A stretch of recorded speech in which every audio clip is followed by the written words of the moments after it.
कल की कथा में आप लोगों को बताया जा रहा था कि माँ भगवती उमा जी श्रद्धा के रूप में हिमांचल के यहाँ प्रकट हुई हैं।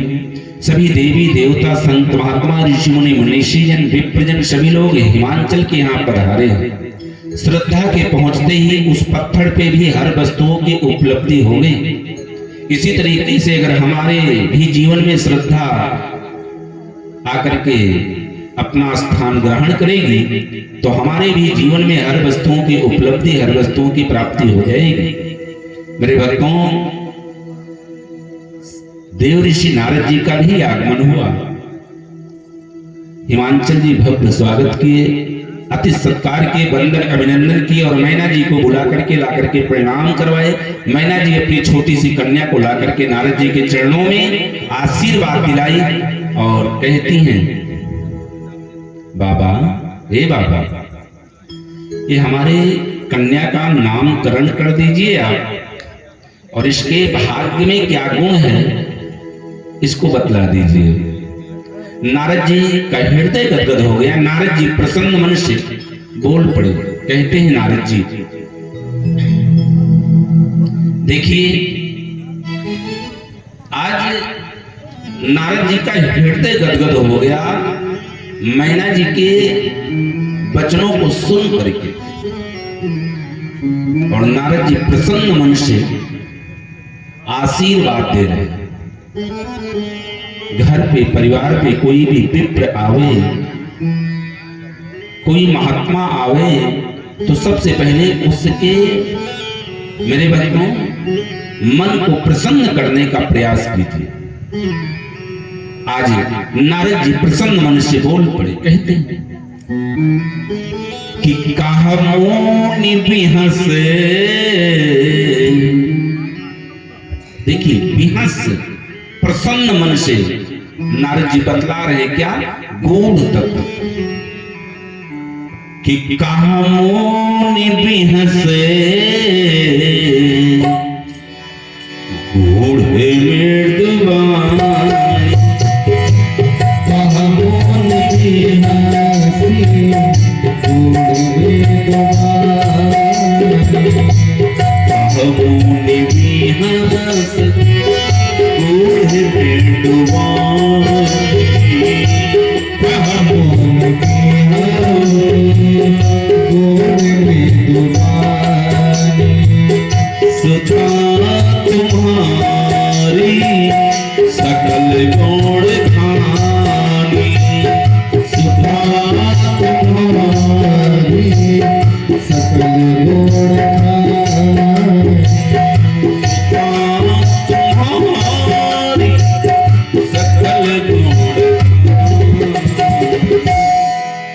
कहते हैं मैया, ये जो तुम्हारी बिटिया है ना, इस समस्त गुणों की खामी है।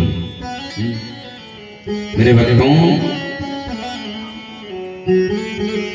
आज अगर आप लोगों को, जिनको भी ये लगे कि हमारे घर परिवार में गुण प्रवेश करे, गुण आवे, तो उनको क्या करना चाहिए? प्रतिदिन गौरी मैया के चरणों का पूजन अर्चन वंदन करना चाहिए। गौरी मैया, मेरे भक्तों, आपने सीता का नाम सुना होगा। सीता स्वयं लक्ष्मी स्वरूपा है, लेकिन सीता जी को मालूम पड़ा कि कल मेरा विवाह होने वाला है, तो सीता मैया अपने माता पिता से जाकर के आदेश लेती हैं और अपने जीवन को सुखमय बनाने के लिए, जीवन में सुख समृद्धि के लिए, जीवन में खुशहाली आए, जीवन में हरियाली आए, जीवन में अमन, चैन, सुख की प्राप्ति हो, इस कामना को लेकर के सीता मैया जाकर के गौरी मैया का पूजन करती हैं। सोचिए, सीता मैया पूजा करती हैं अपने जीवन को सुखमय बनाने के लिए, और हमारे राम जी जो स्वयं ब्रह्मांड नायक है, ध्यान से सुनिएगा आप लोग, क्योंकि ध्यान से सुनना भी एक कला है। मेरे भक्तों, जैसे एक विद्यालय होता है, विद्यालय में टीचर एक ही होता है और छात्र अनेक होते हैं। पढ़ाता वो टीचर सबको एक ही सब्जेक्ट, एक ही पाठ सभी छात्रों को पढ़ाता है, लेकिन उसी में से कोई छात्र ऐसा होता है कि वो कॉलेज टॉप करता है, कोई छात्र ऐसा होता है कि जिला टॉप करता है, कोई छात्र ऐसा होता है कि उसी में से प्रदेश टॉप करता है। क्यों? क्योंकि उस छात्र ने जब टीचर पढ़ा रहा था, एक ही पाठ सबको पढ़ा रहा था, तो वो टीचर ने गौर से सुना था। हाँ? क्योंकि ध्यान से सुनना भी एक कला है। मेरे भक्तों, आज इस तरीके से राम जी भी, जो स्वयं ब्रह्मांड में नायक हैं, राम जी भी पूजा की। सोचिए, जो स्वयं ब्रह्म है मेरे भक्तों, नारायण है, उन्होंने भी पूजा किया। कब किया? जब उन्हें मालूम पड़ा कि मैं अपने जीवन का सर्वश्रेष्ठ, सबसे बड़ा काम, सबसे बड़ा कार्य करने जा रहा हूं। लंका पे चढ़ाई करने जा रहा हूं, रावण का वध करने जा रहा हूं, तो रावण से विजय पाने की कामना को लेकर के मन में हमारे राम जी उस समुद्र के किनारे बैठ करके विधि विधान पूर्वक पूजा करते हैं। हम नहीं गिने, बाबा जी रामचरितमानस की पंक्तियों में लिखते हैं और कहते हैं, भक्तों कि लिंगे थापि विधि वत कर पूजा, लिंगे थापि विधि वत कर पूजा, लिंगे थापि विधि वत कर पूजा,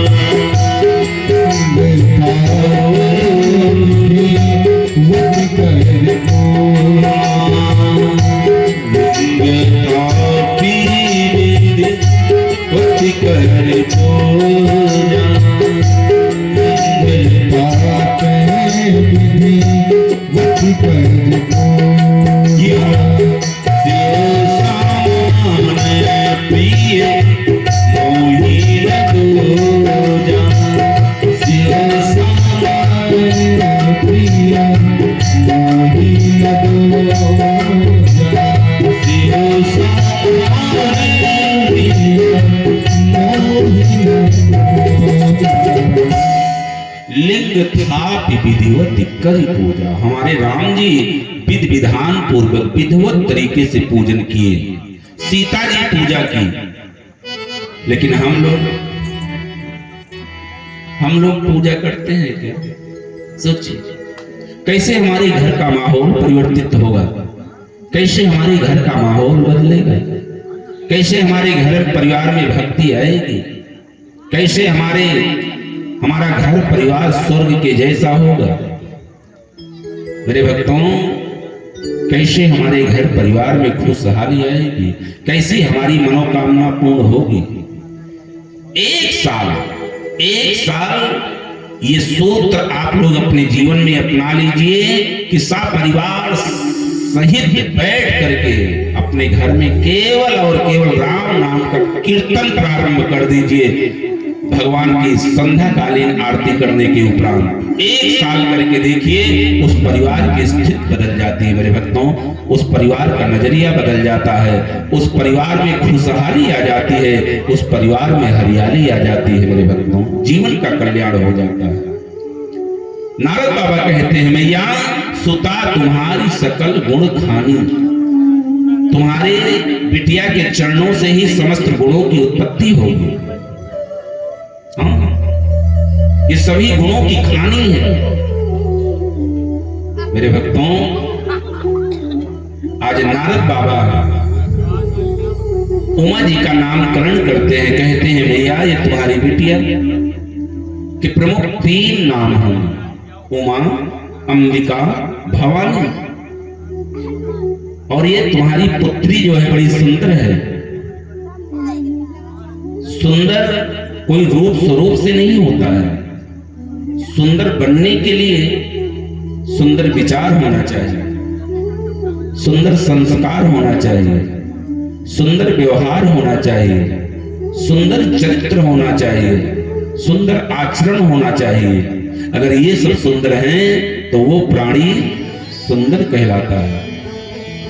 उस प्राणी की जय जयकार होती है, उस प्राणी का अभिनंदन होता है, उस प्राणी का बंदन होता है, उस व्यक्ति का पूजन अर्चन होता है, जिनके ये सब सुंदर है और वो सुंदर कहलाने का अधिकारी होता है। मेरे भक्तों, नारद बाबा कहते हैं भैया तुम्हारी पुत्री कैसे है? सुंदर, सहज, सुशील, सयानी, नाम उमा अंबिका भवानी। बड़ी सीधी तुम्हारी पुत्री है और बड़ी सयानी है। भले ही छोटी है लेकिन इसका विवेक जो है बुजुर्गों जैसा। हाँ, बड़ी सयानी पुत्री है तुम्हारी। और भैया जितने भी सुंदर लक्षण है ना, सब तुम्हारी पुत्री के अंदर मुझे दिखाई पड़ रहे हैं। संत महात्माओं को बड़ी प्यारी होगी तुम्हारी बिटिया। हाँ, संत महात्मा जो होंगे ना, इसी तुम्हारी पुत्री के चरणों के आश्रित होकर के इसी के चरणों का पूजन अर्चन बंदन करके बड़ी बड़ी सिद्धियां प्राप्त करेंगे। और इतना ही नहीं, आज से तुम लोगों का नाम पूरे जगत में तुम्हारे नाम का ध्वजा फहराए। मेरे भक्तों, जब पुत्र लायक निकल जाता है ना, तो माता पिता का नाम रोशन कर देता है, और अगर नालायक निकल गया तो माता पिता का नाम मिट्टी में मिला देता है। नारद जी कह रहे हैं भैया आज से तुम लोगों का नाम पूरे संसार में नाम का ध्वजा फहराएगा। तुम लोगों के नाम का यश बढ़ेगा, तुम लोगों की कीर्ति बढ़ेगी, इसी तुम्हारी पुत्री के कारण से। आज तक कोई नहीं जानता था, लेकिन आज से पूरा संसार में तुम्हारी चर्चा पर चर्चा होने लगेगी। हाँ, इसी तुम्हारी बेटी के कारण।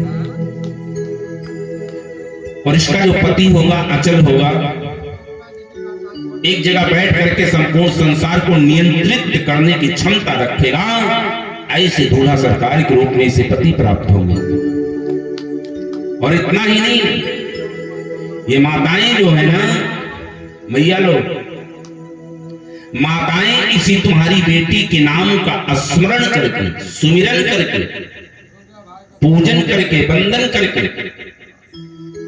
पतिव्रता धर्म का अनुसरण करेंगी, पतिव्रता धर्म का पालन करेंगी। कहते हैं कि यही करना में सुमीरे संसार, यही करना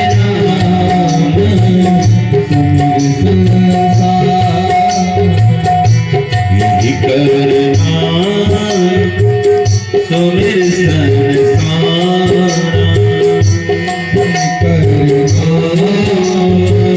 सुमिर संसार। प्रिया चढ़ी है पति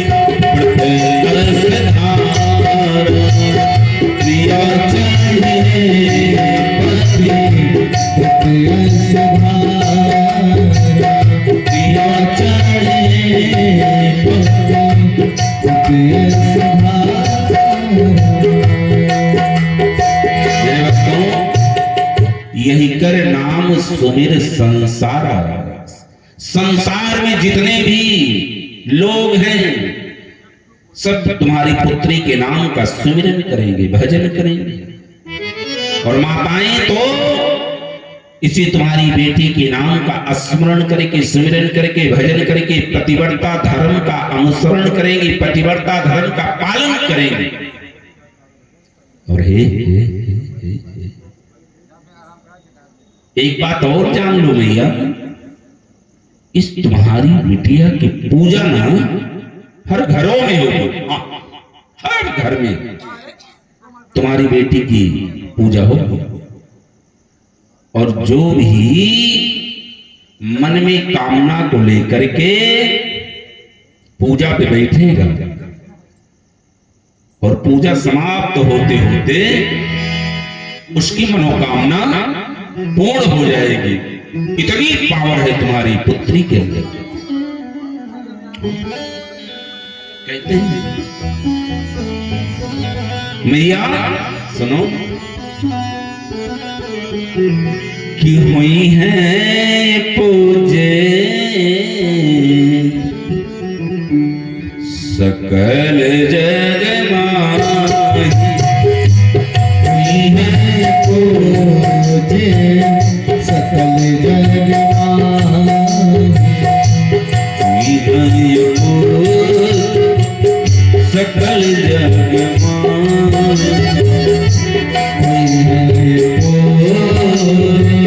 सकल जग माही, यही से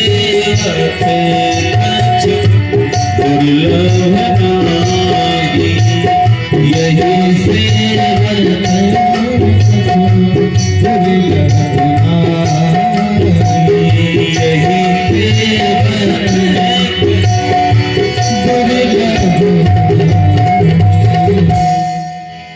तुम्हारी पुत्री की पूजा करने के बाद इस संसार में कोई कार्य दुर्लभ है ही नहीं है कि जो तुम्हारी बेटी की पूजा से ना हो जाए मैया। हाँ, लेकिन एक बात और जान लीजिए आप, जहां पे सब कुछ अच्छा है ना वहां कुछ न कुछ कमी जरूर रहती है। हाँ, थोड़ी सी कमी है। लेकिन जो ज्ञानी होते हैं, ज्ञानी जन, वो लोग कमी जो है, बच्चों की कमी माताओं से नहीं कहते हैं, क्योंकि माताओं को अपने बच्चों के कमी में भी प्रसन्नता होती है, खुशी होती है। कमी में भी उनको कमी वो दिखता ही नहीं है। तो जो थोड़ी सी कमी है उसको नारद जी मैया से कैसे बतलाएं? तो मैया को वहां से हटा देते हैं, कहते मैया जाकर के कुछ जलपान का प्रबंध करो, प्यास लगी है। हाँ। और हिमांचल को बुलाते हैं, कहते हैं राजन इधर आओ, तुम भी अपनी बेटी के बारे में कुछ जान लो। जो पिता होता है वो अपने बच्चों के अंदर हमेशा अवगुण देखता है कि अवगुण कौन सा है, उस अवगुण को जान करके उसे दूर करने का प्रयास करता है। और जो माँ होती है वो अपने बच्चों के अंदर उस अवगुण को भी गुण समझ बैठती है। हाँ। और इसके कारण उसका जीवन नरक जैसा बन जाता है। मेरे भक्तों, हिमांचल कहते हैं गुरुदेव हमारी बिटिया के जीवन में कौन सा अवगुण है इसको बतलाइए। मैना जी ने गुण पूछा था और हिमांचल जी अवगुण पूछ रहे हैं। तब नारद बाबा कहते हैं राजन सुन, कि शैले सुलक्षणे सुता तुम्हारी, शैले सुलक्षणे सुता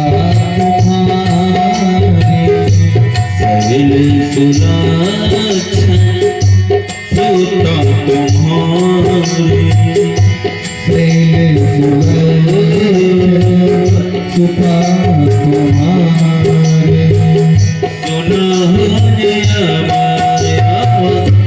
गुण दुई चार,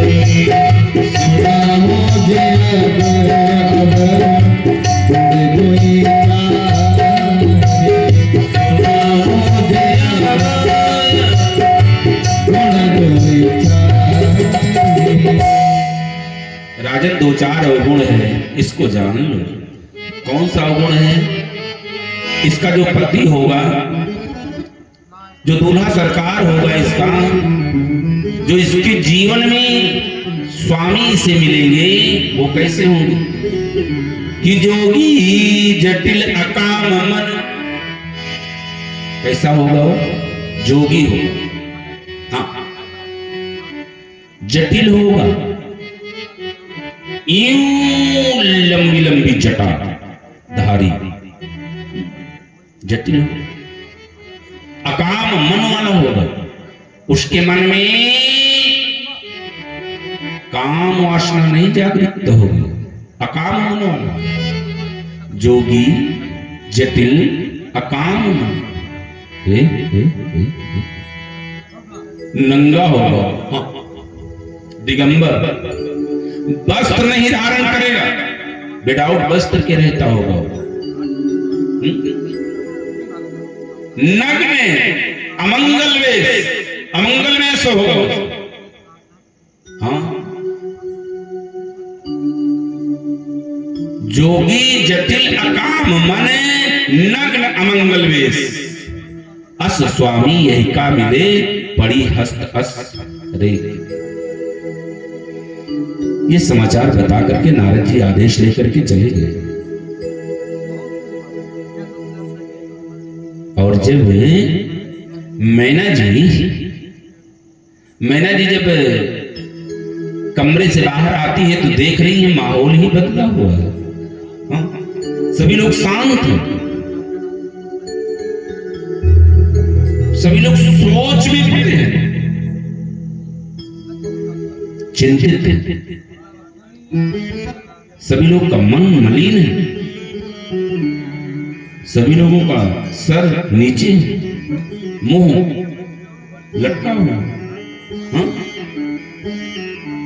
सब लोग सोच रहे हैं। मैना जी भी आकर के मन में विचार कर रही, क्या हो गया? वो भी सोच में पड़ गए। सोच क्या रहे हैं?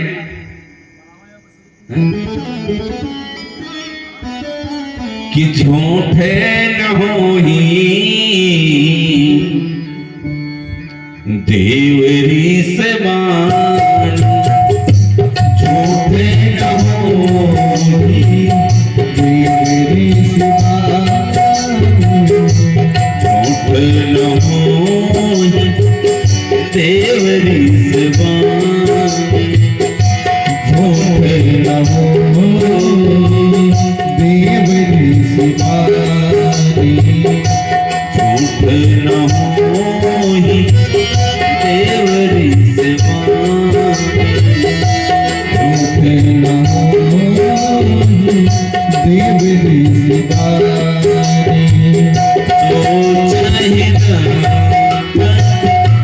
सखी सयानी,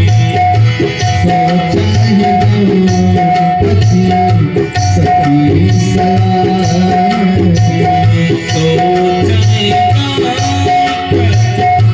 सयानी, सभी लोग सोच में पड़ गए। सोचे दंपति सखी सयानी कि देव ऋषि नारद की बात कभी झूठी होती ही नहीं है हो। नारद का मतलब ही है नारद, जिसकी बात कभी रद्द ना हो ना, वही तो नारद है।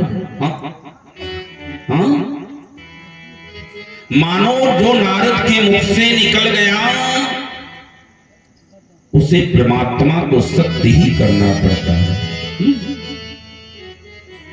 या फिर नारद वही अपने मुख से निकालते हैं जो सत्य होता है। नारद की बात कभी झूठी नहीं होती। मेरे भक्तों, सब लोग सोच में पड़े हैं। आज प्राचीन काल में, ध्यान से सुनिएगा आप लोग, क्योंकि ध्यान से सुनना भी एक कला है। प्राचीन काल में जो पति पत्नी होते थे ना, पति पत्नी, ये ऐसा नहीं कि जब चाहे जहां चाहे वहां अपने पतियों से बातचीत कर ले। पत्नियां प्राचीन काल वाली, हाँ, कुछ लोग कहते प्राचीन काल में, पहले के समय में माताएं पढ़ी लिखी नहीं होती थी, गंवार होती थी। हाँ। उनसे निवेदन है कि आप लोग देखिए, जब तक मैना जी की बिटिया थी छोटी सी, और उस बिटिया की जब तक सखियां थी, सहेलियां थी, तब तक मैना जी अपने स्वामी से, अपने पतिदेव से उनकी पूछने की हिम्मत नहीं थी कि नारद जी क्या बतला करके चले गए। हाँ। जब अपने पति को अकेले में पाती हैं, जब मैना जी अपनी बिटिया को वहां से उसके कक्ष में, उसके कमरे में भेज देती हैं, और सखियां जब सब चली जाती हैं, जब अकेले में पाती हैं, तब पूछती हैं, पति एकांत पाई जब मैना, तो कहती क्या है, नाथ न मैं समझो मुनि बैन। सोच, प्राचीन काल में पति पत्नी को इतनी अथॉरिटी नहीं थी कि वो सबके बीच में अपने पति से बात कर सके। सोच क्या संस्कार रहा होगा मेरे भक्तों। और आज के समय में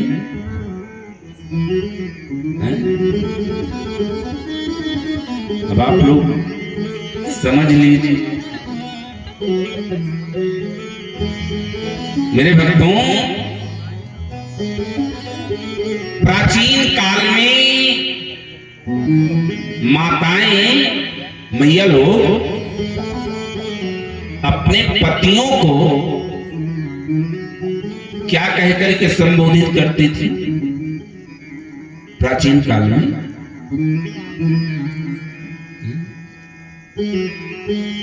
और आज के समय में हे क्या कह करके आप लोग बुलाती हैं उनको? हैं? सोचिए, आज का संस्कार और प्राचीन काल का संस्कार। प्राचीन काल में माताएं अपने पतियों को स्वामी कह करके संबोधित करती थी। क्या कहती थी?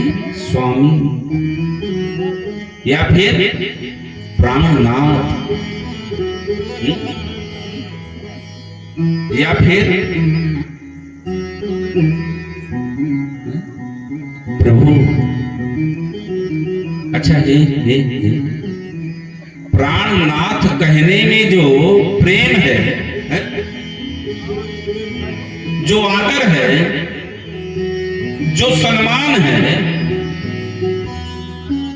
वो यार कहने में है क्या? आज क्या कहकर के संबोधित करती है? सोचिए मेरे भक्तों, स्वामी कहने में जो सम्मान है, जो आदर है, जो सद्भाव है, वो हो कहने में है का? सोचिए आज का संस्कार मेरे भक्तों, प्राचीन काल में बड़ा संस्कार होता था। और हमारे भैया लोग अपनी पत्नियों को क्या कह करके संबोधित करते थे? आज क्या कह करके संबोधित करते हैं? प्राचीन काल में हमारे भैया लोग अपनी पत्नियों को देवी कह करके संबोधित करते थे। आप लोग क्या कही जाती थी? देवी। अच्छा हे किसी को अपने घर में किसी भी व्यक्ति को देवी कहना शुरू कर दीजिए। जिधर से आइए देवी, जिधर से आइए देवी, जिधर से आइए देवी, हाँ देवी कहना शुरू कर दीजिए और 1 साल तक कहिए उसको देवी। उसके अंदर देवी वाला गुण आएगा कि नहीं आएगा बताइए? उस मैया के अंदर देवी वाला गुण आ ही जाएगा, क्योंकि आप लोग देवी स्वरूपा। हाँ? हमारे भारत में हर माताओं के नाम के सामने देवी शब्द लगा हुआ है मेरे भक्तों, और किसी देश में ऐसा नहीं होता। लेकिन आजकल के हमारे भैया लोग क्या कह करके संबोधित करते हैं आप लोगों को, आप लोग झेल नहीं मालूम। मेरे भक्तों इस तरीके से मैना जी पूछती हैं, स्वामी नारद जी क्या बता करके चले गए, मुझे बतलाइए ना। तब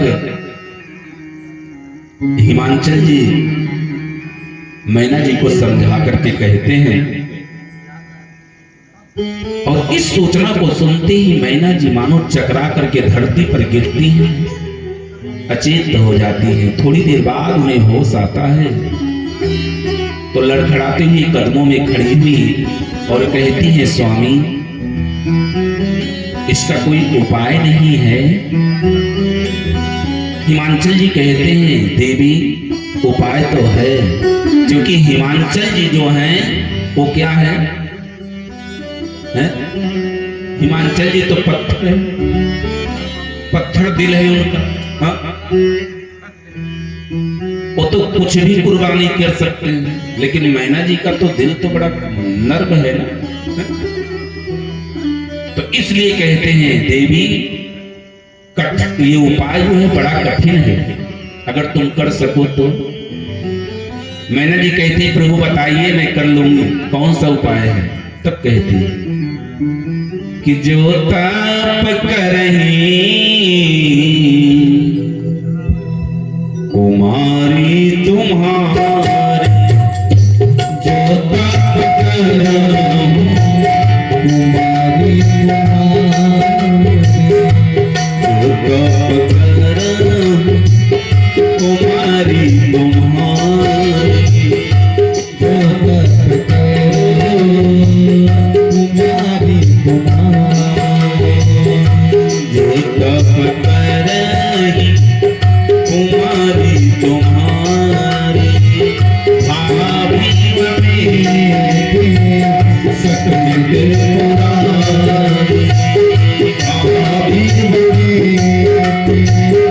सकल पुरारी, भाभी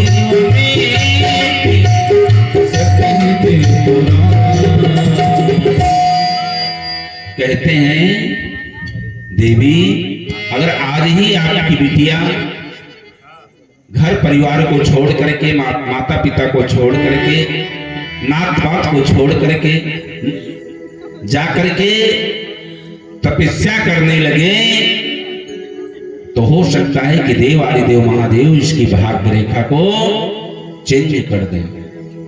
और मेरे भक्तों आज छोटी सी कन्या, सभी लोग अपने हृदय पे पत्थर रख करके अपनी कन्या के जीवन को सुखमय बनाने के लिए, उसके जीवन में सुख समृद्धि लाने के लिए माता पिता आज उस नन्ही सी कन्या को अपने घर से विदा करते हैं, और छोटी सी कन्या जाकर के जंगल में, उस घनघोर जंगल में मेरे भक्तों अपने जीवन को सुखमय बनाने के लिए, अपने जीवन में सुख समृद्धि के लिए, अपने जीवन में खुशहाली लाने के लिए, अपने जीवन में हरियाली लाने के लिए, अपने जीवन में सुख चैन शांति अमन पाने के लिए वो नन्ही सी कन्या जाकर के तपस्या करती है। मेरे भक्तों सोचिए कि जीवन में सुंदर सा घर भर की प्राप्ति हो, इस कामना को लेकर के जाकर के तपस्या करती है।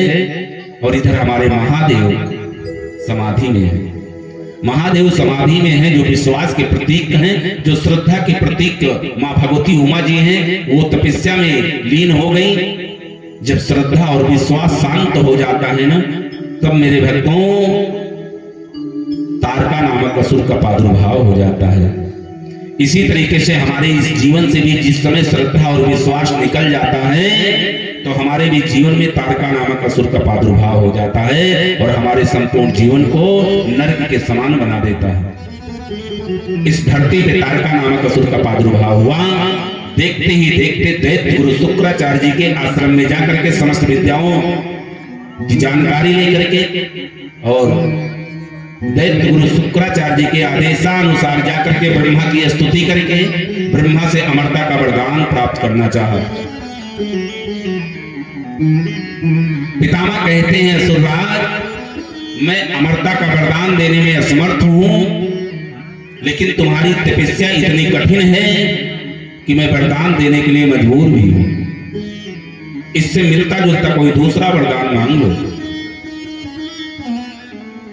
तारका नामक असुर कहता है, प्रभु अगर आप मुझे अमरता का वरदान नहीं दे सकते हो तो मेरी मृत्यु हो तो महादेव के पुत्र के द्वारा हो। क्योंकि उसने देखा था कि एक बार समाधि में गए थे तो 87,000 वर्षों के बाद समाधि तोड़ी थी।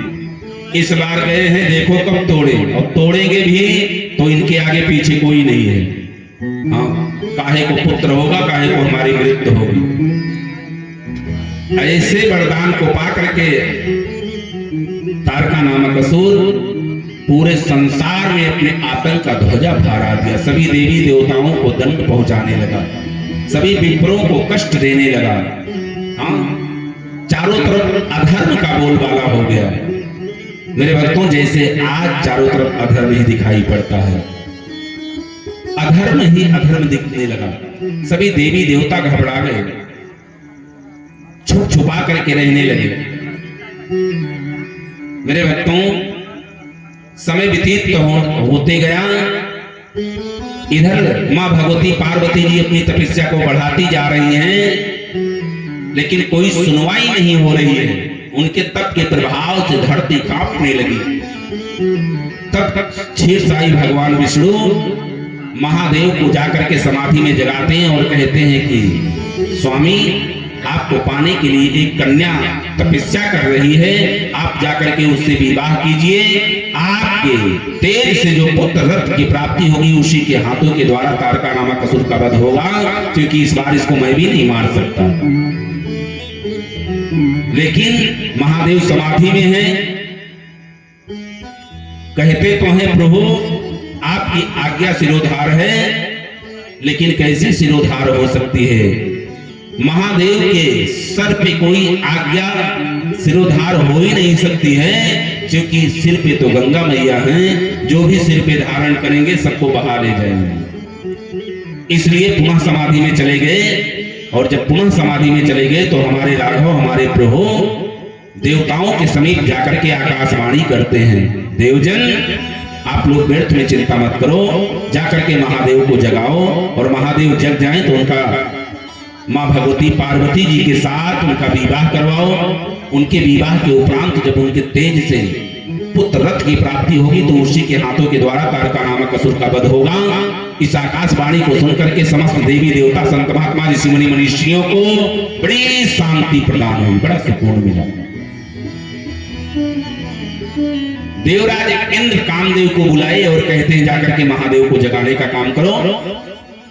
कामदेव पहले तो हाथ जोड़ लेते हैं,